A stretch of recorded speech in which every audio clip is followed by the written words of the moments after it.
Threshold intervals is probably the most common kind of interval. Almost everyone counts this as their interval training. We at CINCH use this workout sparingly. It's very, very expensive from the energy standpoint. So in this interval, I want to minimize how much use we get out of it, but I want you to maximize it when you do it. And to do that, I'm going to give you the technique here in a second. But for now, what I want you to focus on is executing this to your best level possible. It's going to hurt, it's going to burn, it's the highest amount of power that you can generate for a sustained amount of time. You get that euphoric burn, short breaths, very, very difficult. But in this interval, I want, again, focus on control and composure. And if you can't hit your marks, you can't hit your zones, that's okay. Get as close to them as possible, get the effort done, then recover and move on. Good luck.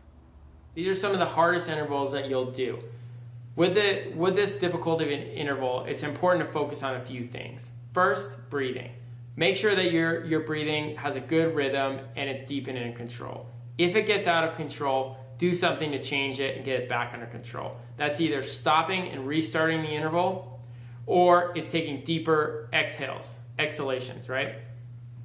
The next thing you can do on the threshold intervals, or should focus on, is cadence.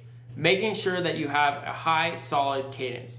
As soon as that cadence starts to drop, the problem that you're going to have is you can't clear the lactate out of your legs. Threshold means you're right on the edge of too much lactate, right? And you can't buffer it. So as soon as you drop that cadence too much, your legs are just going to fill up with lactate and you're not going to be able to clear it. Use that cadence as a free clearing mechanism.